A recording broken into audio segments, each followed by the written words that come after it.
spiritual awakenings happen multiple times within our lives. Multiple times you will find yourself back into a caterpillar stage, cocooning yourself and re-emerging. It's not just a one-time thing. And it's this spiral constantly going and going. And as the spiral increases in size, it's essentially new levels, same devils. Okay. Now, if you're a seasoned spiritual awakener and you're constantly going through divine storms, or maybe this is your very first awakening, maybe now you're being exposed to spirituality and you're experiencing a synchronizing or synchronistic type events that don't make sense. You're starting to understand maybe with law of attraction, whatever. Well, guess what? I'm going to help you navigate through your spiritual awakening because I'm Ventzi and I'm your divine feminine empowerment and spiritual awakening coach. And today I'm going to go ahead and share with you one tool to help you through this process. Now, if you have been going through these, it's going to be ups and downs, 3 steps forward, 1 step back. Okay. You know how to integrate your shadow work, look within, find out what is this very present moment showing me and teaching me and what can I learn from it? Because guess what? Every spiritual awakening is only going to lead you towards a deeper version of your highest expression of self. Are you following your passions? Are you following your highest excitement at any given moment?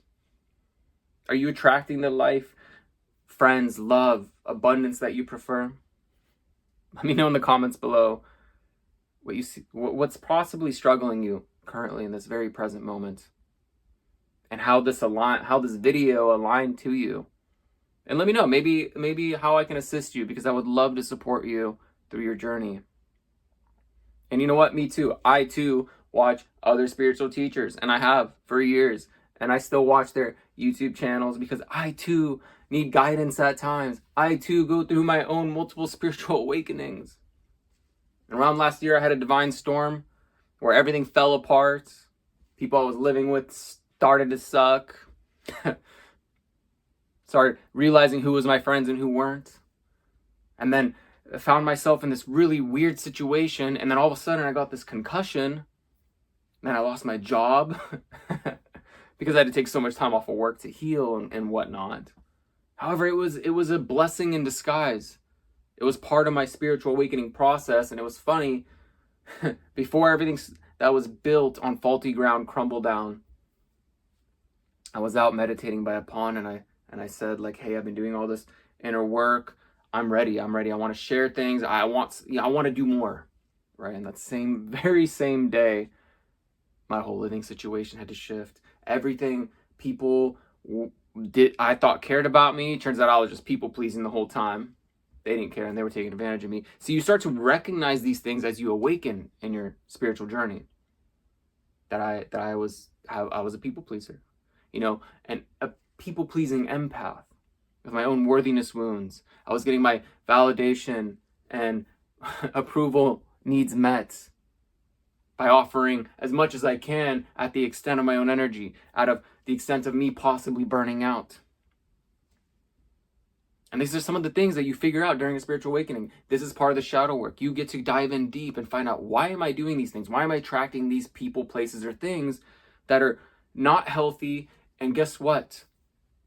You're on track if you're experiencing that. And you're going to experience that through any stage of your spiritual awakening. It's going to be a constant thing. And the only thing that ends up happening is you start to make space for the people that are meant to be in your life and join you on this journey. Okay? So here's one thing that I've learned to help me navigate my spiritual awakenings when it gets rough. You've heard of, ice baths and cold showers, all that. Yeah, the biohacking mechanism that, for me, I love cold showers, and I'll do them and I'll get them all over. Anyway, point is, they're good for clarity, for me at least. I don't know about you. Let me know in the comments how they affect you, because I'm curious. However, for me, they give me clarity, more alert and awakeness, and then tends to kind of die down after a while.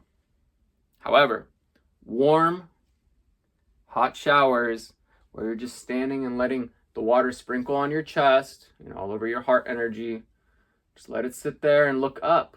Let's try this, okay?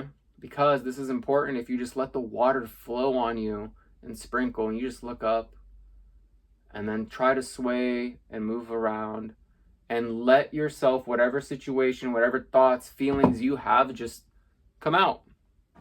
Just let it pour out. If you're thinking about a person or a subject, maybe have a conversation with them in the shower, except they're not there. It's like singing in the shower, except it's like venting in the shower, really.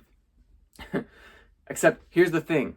When you start talking about that situation and whatnot and all that that you've been holding inside, you start to release these feelings and thoughts, and you get to observe them, and you allow them to flow out of you.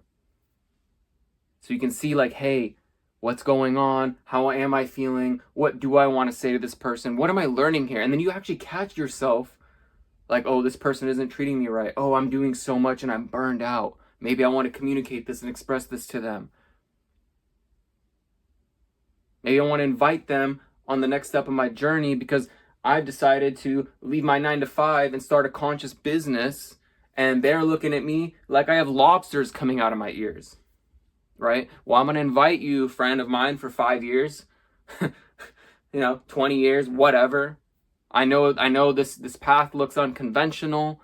I'm inviting you to join me, and I know it may look funny. I want you to stay my friend and by my side and as my loving friend for support, whatever you got to tell them. And if they say, no, you're crazy, you got lobsters coming out of your ears, hey, guess what? You just found out that person is no longer in alignment for the vision you're holding for yourself and where you're heading on your path.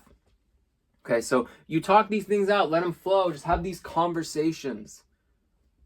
Now, it's like talking to yourself, except you're really kind of thinking out loud. All right, so it's okay to do this. And I find that to be, especially in the shower, things just flow out. And what's important is right after, journal it, take some notes as soon as possible, the key things that you can possibly remember, and then sit on it. Don't take action right away. Make sure you sit on it, absorb it, observe the thoughts. Don't identify with them if they're angry or overly emotional. Just observe and see, hey, what is going on here? Okay? So I hope this helps you. Like and subscribe and hit that notification button so you're notified when more of my content comes out. Much love, you beautiful cosmic soul. Have a wonderful, magnificent, transformative, alchemizing day. Please step into your power. You got this. Love and light vibration out. Bye.